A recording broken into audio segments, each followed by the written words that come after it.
Hi, this is David Mastio, California editor for the Center Square, and this is California in Focus. As always, I'm joined by Kenneth Strupp, a California reporter for the Center Square.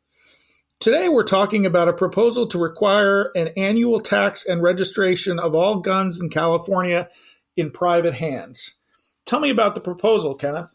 The California legislature has introduced a proposal to require gun owners in the state to pay an annual tax and register each year each gun they own. Those who fail to register and pay the tax would pay a up to $1,000 fine per violation, and this would be creation of a new crime of an infraction level. How much is the tax? Do we know?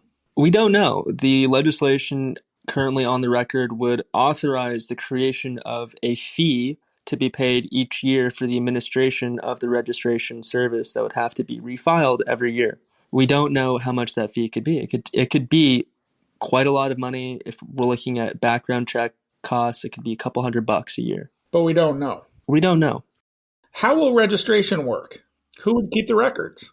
Gun owners would have to register their firearms with the California Department of Justice, likely through a form that is then put into a portal and can likely be subject to a number of data entry or other human errors, as we've seen with California's ammo background check system, which has a approximately 12% failure rate, mostly from data entry issues.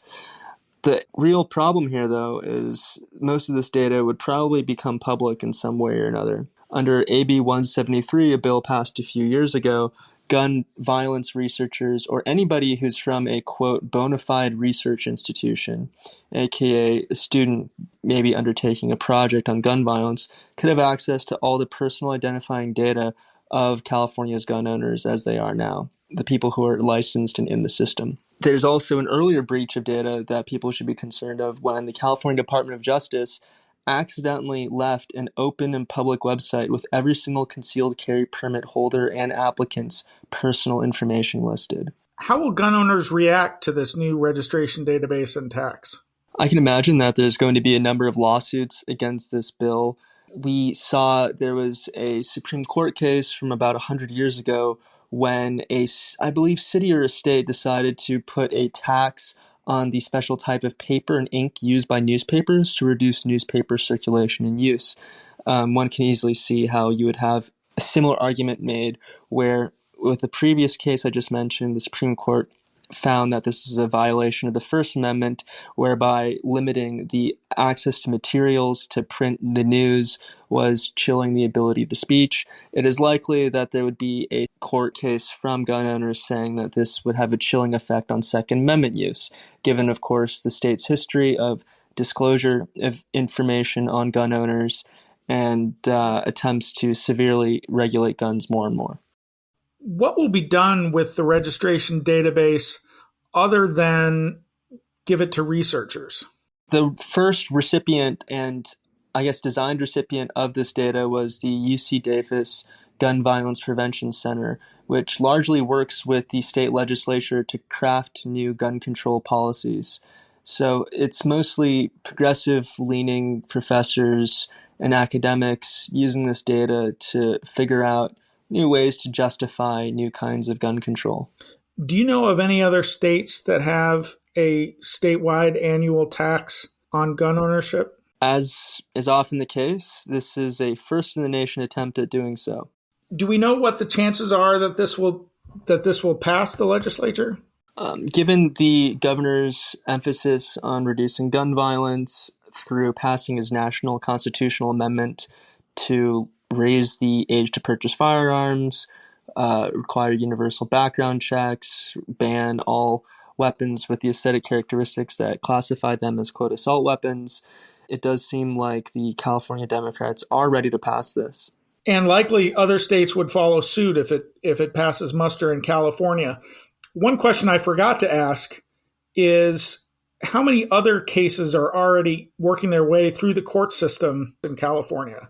There are quite a few cases. The Gun Owners of California, this Second Amendment group, is challenging this new law requiring that gun dealers maintain 24/7 camera and audio footage for 1 year.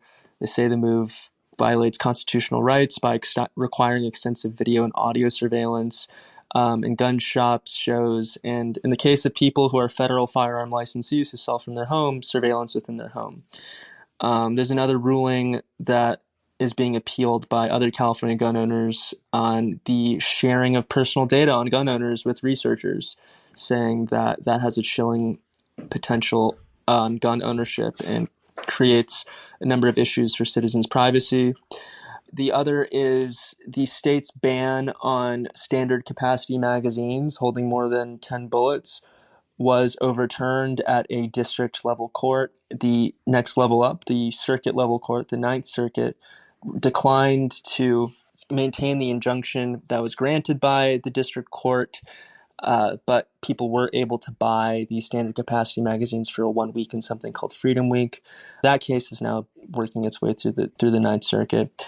The other big case would be the overturning of the state's assault weapons ban. The state defines assault weapons as normal guns. Most guns are semi-automatic guns where one pull of the trigger fires one shot. Assault rifles are just descriptors used for the kind of different grips or other cosmetic attachments that a gun might be able to have that don't really change its function. That ban is now making its way through the Ninth Circuit and could be fully overturned within the next few years as well. And going back to the characteristics of assault weapons, these cosmetic characteristics, like for instance, they don't have to have anything to do with the firing of the weapon or how deadly it is. Like for instance, one of them is having an attachment for a bayonet.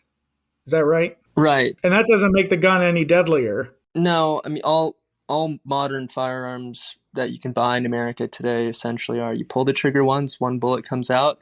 Bullet might be at different sizes. The gun might be longer or shorter. It could be a pistol, it could be a rifle, but that's fundamentally how all these guns work.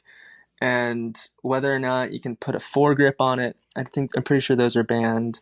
Or you're not allowed to have a folding stock, so you're not allowed to have the end of the gun that your shoulder goes into fold in California. There are a lot of funny little rules that we have here that don't seem to really make a major difference in the functioning of the gun. I'm David Mastio with the Center Square, and we've been talking with Kenneth Schrupp, California reporter for the Center Square. You can read his work at thecentersquare.com. Thank you for listening to California in Focus, and please subscribe to our podcast. Like to stay informed on the go? Audible has an ever-growing selection of audiobooks at your fingertips. Whether it's that classic you've been meaning to get to or the new release you've been waiting for, follow the link in our show description to get 30 days of Audible free.